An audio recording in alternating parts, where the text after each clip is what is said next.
A very beautiful good morning to all of you. 8th class बच्चे hi, this is your Safia Miss here. So students, I again welcome you all in your history class lecture 6. So students, हम history में chapter 10 India after independence discuss कर रहे हैं, ठीक है.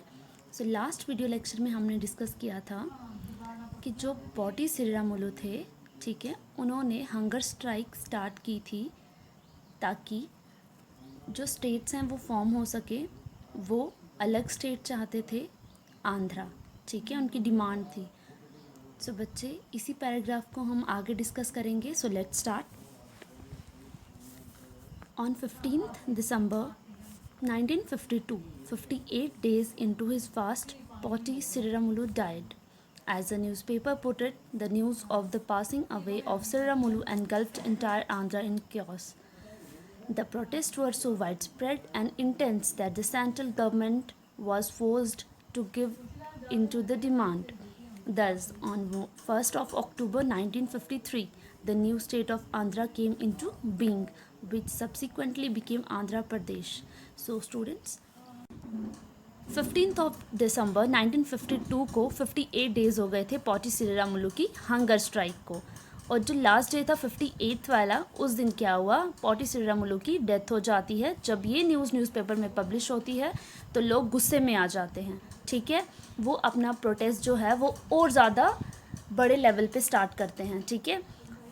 तो central government जो है वो फोर्स होती है कि अब तो हमें लोगों की डिमांड को फुलफ़िल करना पड़ेगा, ठीक है. और फाइनली 1 अक्टूबर 1953 को वो आंध्रा स्टेट को फॉर्म करती है, बाद में जिसको क्या कहा जाता है, आंध्रा प्रदेश. ओके बच्चा. After the creation of Andhra, other linguistic communities also demanded their own separate states.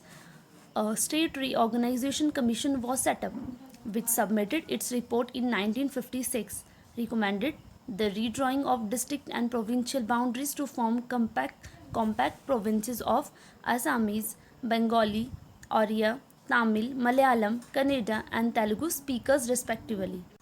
So students, Andhra Pradesh जब क्रिएट होगी एज अ स्टेट, तो बाकी जो लोग थे, बाकी जो कम्युनिटीज़ के लोग थे, उन्होंने भी डिमांड की कि उनको भी अपनी अलग स्टेट चाहिए. तो फाइनली सेंट्रल गवर्नमेंट ने एक रीऑर्गेनाइजेशन कमीशन सेटअप की, ठीक है.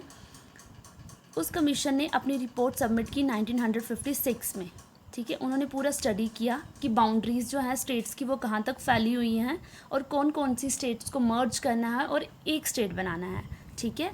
क्योंकि सब लोगों की डिमांड थी, चाहे वो बंगाली बोलने वाले लोग थे, तेलुगु बोलने वाले लोग थे, ओरिया बोलने वाले लोग थे, सब चाहते थे कि उनकी जो स्टेट्स हैं वो अलग उनको दी जाए, जहाँ पे वो अपनी लैंग्वेज को फ्लरिश कर सके, ठीक है. The large Hindi speaking region of north India was also to be broken up into several states. बच्चे जो नॉर्थ के रीजन्स थे ना, उनको भी ब्रोक किया गया, उनको भी डिवाइड किया गया डिफरेंट स्टेट्स में. Okay.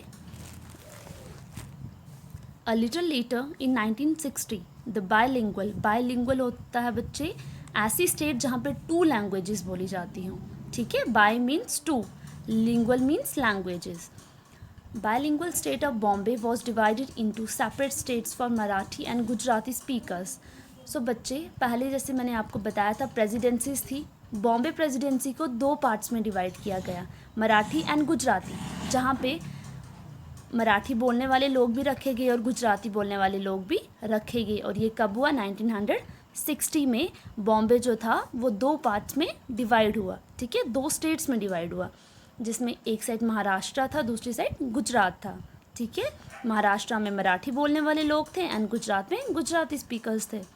In 1966 the state of Punjab was also divided into Punjab and Haryana. 1966 में पंजाब जो था वो भी 2 स्टेट्स में डिवाइड हुआ, Punjab and Haryana. The former for the Punjabi speakers who were mostly Sikhs, ठीक है. पंजाब में कौन से लोग थे, सिख्स थे, ज़्यादा सिख थे, और वो कौन सी लैंग्वेज प्रेफर करते थे बोलना, पंजाबी.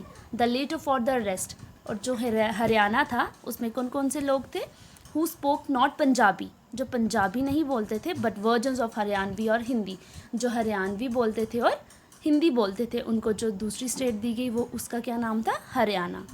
ओके बच्चे, ये मैप आपकी बुक में दिया हुआ है, ठीक है. आप यहाँ देख सकते हो जो पिंक कलर के शेड में हैं वो प्रिंसली स्टेट्स हैं, जहाँ पे 14 अगस्त 1947 में भी राजा महाराजा रूल करते थे। और जो येलो कलर है वो ब्रिटिश इंडिया, जहाँ पे ब्रिटिशर्स रूल करते थे। ठीक है, तो 1947 के टाइम पे मैप कैसा था ये आप देख पा रहे होंगे। ठीक है, या आपकी बुक पे भी है, पेज नंबर 134 पे। ओके, सो स्टूडेंट्स, सो बच्चे, ये जो मैप है इसमें भी कुछ ऐसी स्टेट्स हैं जहाँ पे राजा महाराजा रूल कर रहे थे। ठीक है, सो फाइनली जो इंडिया का मैप बना, ठीक है, स्टेट्स के बेसिस पे अब जो लोग थे, अलग अलग स्पीकर्स थे, उनको अपनी अपनी स्टेट्स मिली, तो इंडिया का मैप फाइनली कैसे बना, ऐसे। ठीक है, यहाँ पे आप देख सकते हो ये सारी स्टेट्स जो थी वो लैंग्वेज के बेसिस पे डिवाइड हो गई। ओके बच्चे, ये फाइनल मैप है इंडिया का, 134 एंड 135 पेज नंबर पे है।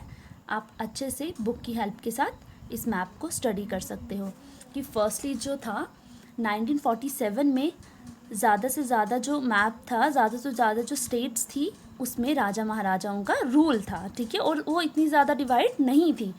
उसके बाद जब ब्रिटिश इंडिया का रूल ख़त्म हो गया तो येलो कलर का पोर्शन कौन सी स्टेट्स आ गया, अदर स्टेट्स आ गया। और उस टाइम पे भी प्रिंसली स्टेट्स थी जहाँ पे राजा महाराजा रूल करते थे, पर जो स्टेट्स थी वो लैंग्वेज के बेसिस पे डिवाइड नहीं थी। लोग सारे चाहते थे कि स्टेट जो हैं वो किसके बेसिस पे डिवाइड हो, लैंग्वेज के, कि हर एक लैंग्वेज बोलने वाले को अपनी स्टेट मिल सके, ताकि उनकी जो लैंग्वेज है उस जगह पे ज़्यादा फ्लरिश हो सके।